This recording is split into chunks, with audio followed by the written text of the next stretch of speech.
the finest of the elements is space, and the finest of the senses is hearing. So we're going to start this healing for hearing and space by bringing attention, obviously, to the ears. And as we put attention on the ears, the attention goes also in to the auditory cortex, right? And the temporal cortex includes the auditory cortex, which is up a little higher, like above the upper edge of my ear, like that. And the lower part of the temporal cortex down here is associated with memory, frequency, sound, and vibration, are the nature of the values that reverberate within space. In fact, with our attention here, and you notice when you put your attention on this area, it kind of wakes up. I don't know how many people are experiencing that, but I don't want to distract you from your experience, so you don't have to tell me, but just noticing, I just want you to notice that when you put your attention on a particular part of the body, it's like it enlivens it, it wakes it up. There are the living presence in that area of the body has a name in Vedic science, Dvata. It has a name. They're devatas for the different that like oversee and administrate the functioning and the healing and the evolution of different parts of the body. And so there's a devata for the hearing, for the ears. And the first thing we do is we send some love to the devata. We send some love to the living presence of the ears and the hearing function. So they're channels, they're meridians that run from the heart area up to this ear area, the head and ear area. We just allow that flow of love and light to go into the ears. Just feeling it. And know that the love that we spread around in the world, that we spread around inside our bodies, is really divine love. Like all love comes from God originally. God is love. So, what are we sending to the devatas of the ears? We're intentionally directing that in us, which is divine, to the intelligence that oversees the hearing. All the senses of perception and the elements exist both at the surface and then down at the very fine abstract level of creation. So the devatas are like, we can say that's the living presence within the whole fabric of the form, from the very abstract level of the hearing and the ears all the way to the most concrete level. And also space. If we take a moment with our awareness here and let at the subtle level of the hearing, there are no boundaries of space and time. At the dense level of hearing, there's some boundaries. At the dense level, it's like you're hearing my voice come through your device, whether you're listening to a computer, iPhone, or whatever. So that's the dense level of hearing. But the subtle level of hearing can hear thoughts, for example. You can hear the feelings in the heart as almost like a frequency of music, like beautiful. But the subtlest level of hearing, we can hear all the way out to the ends of the universe.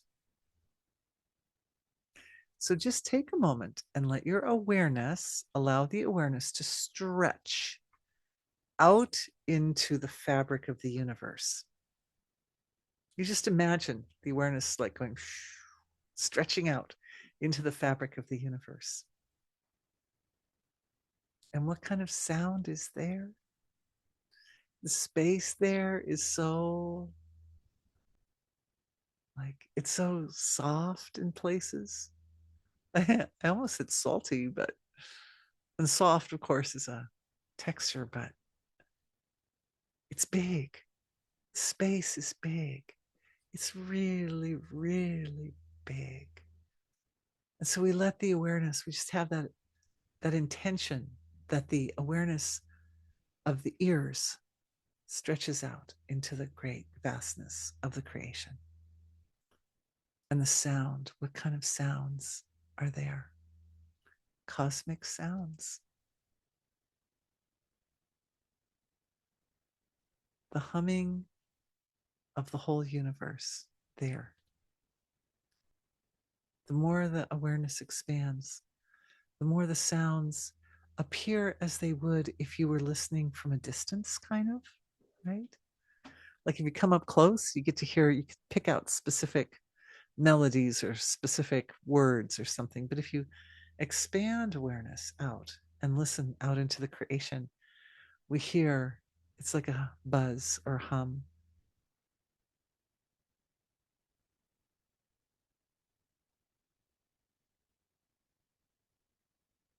And every particle of creation contains the grace and mercy of the divine.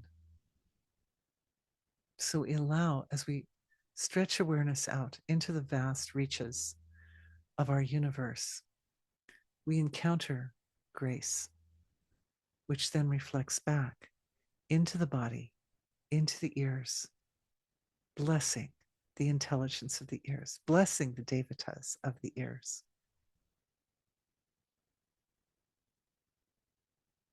Oh, wow. It just started to rain. I hear the pitter patter of the rain coming down. It's so soft, you guys. It rains pretty much every time I do a webinar.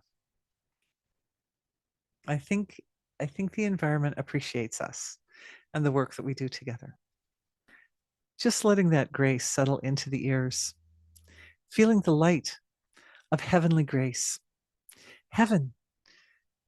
The Lord made the universe, the stars and the planets and the galaxies, the swirling galaxies, but the Lord made the heavens too. And the heavens are so vast. The galaxies, the universe is big. It's like, it seems infinitely big to us, but heaven is really without end. And there the music, there the sounds of creation reverberate and reflect the grace and mercy of the divine in all ways, in all places. You may notice it as it comes back into the ears, having taken the time and the effort and the moment to stretch out into the creation. As it comes back, you may notice that it almost comes back more as a very abstract feeling, full of light. And as it comes back in full of light, it also comes back in as focused, efficient, specified light, discerning light, like energetic matrix, right? A little ball, a little energetic matrix on both sides of the head, filled with the light of heaven and filled with the frequencies that express the grace and the love, the boundless love of the divine, like a balm. It washes, it doesn't just wash the ears though. It sits in the very tissues. It integrates into the tissues of the ears, into the structure of the ears, the organs of the ears, to remind those tissues of their original intended structure, their most healthful structure.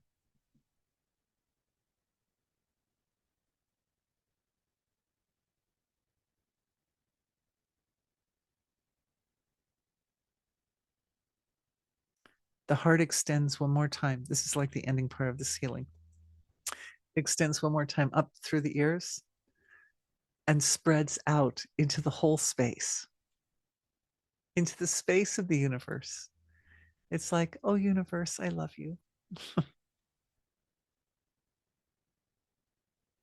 And thank you. Thank you for participating in the subtle transformation of the ears. I'm actually looking right now, and I'm seeing for those individuals who have anomalies in the ears, like some deterioration or corruption of the tissues, and how this healing creates a context that allows a transformation or transfiguration of those tissues.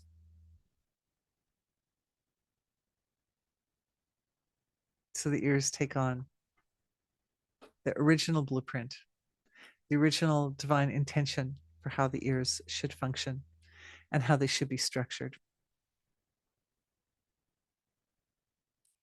All gratitude to the divine.